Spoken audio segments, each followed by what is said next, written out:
네, 여러분 반갑습니다. 박작가의 지식연구소 박작가입니다. 자, 일론 머스크가 본인이 암살 위험에 놓여 있다라고 스스로 밝혔습니다. 만약에 자신이 갑자기 죽는다면 그건 절대로 스스로 내린 선택이 아닐 거라고 강조를 했죠. 자, 지금 무슨 일이 일어나고 있는지 박작가의 지식연구소에서 알아보겠습니다. 일론 머스크가 암살 위협을 언급한 건 이번이 처음은 아니에요. 5월 8일이었죠. 갑자기 내가 만약 미스터리한 이유로 죽게 된다면 그동안 당신을 알게 되어서 반가웠다, 이런 뜬금없는 트윗을 올립니다.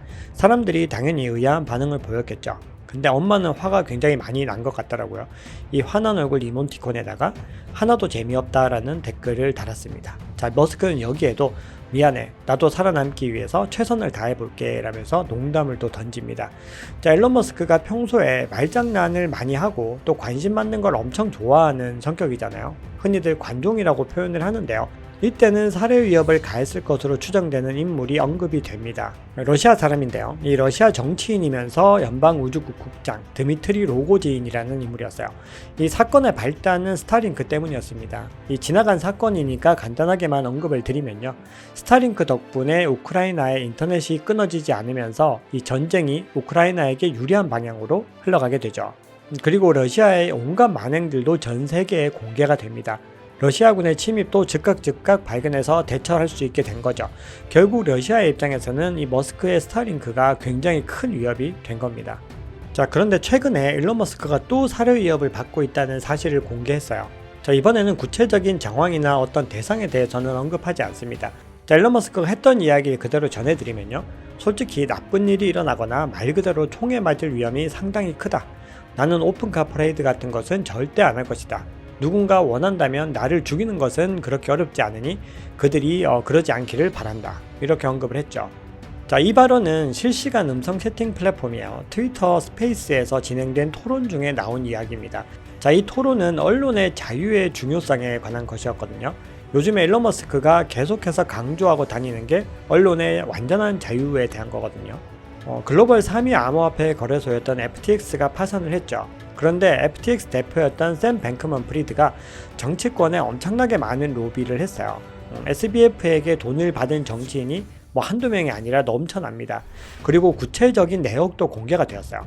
그런데 일론 머스크가 이건 빙산의 일각에 불과하다고 단언했습니다.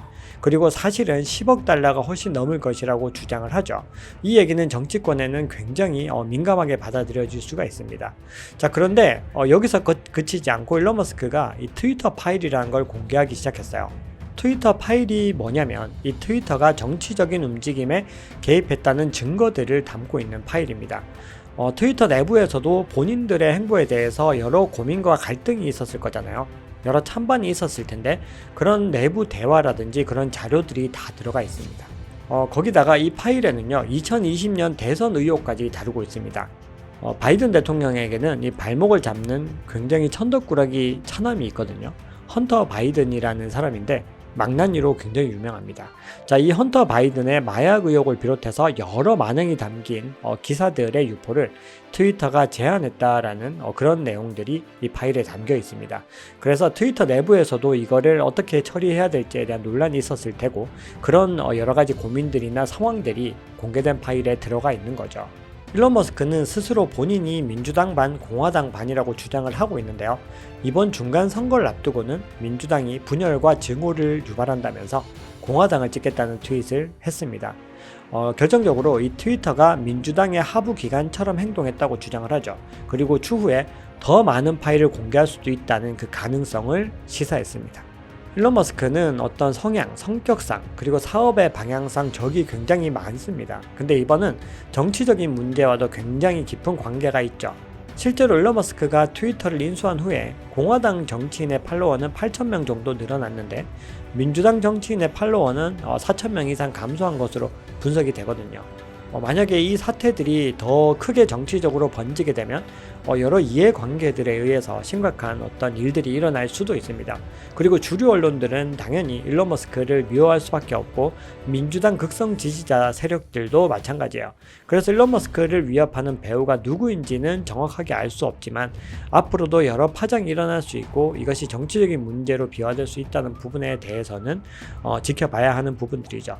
그리고 일론 머스크가 굉장히 좀 야심가라는 것도 이번 트위터 인수를 통해서 많이 드러나고 있습니다. 그래서 앞으로 행보들도 계속 지켜보고 제가 또 전해드리도록 하겠습니다. 자, 오늘 준비한 이야기는 여기까지입니다. 내용이 유익하셨다면 구독, 좋아요, 알림 설정 부탁드립니다.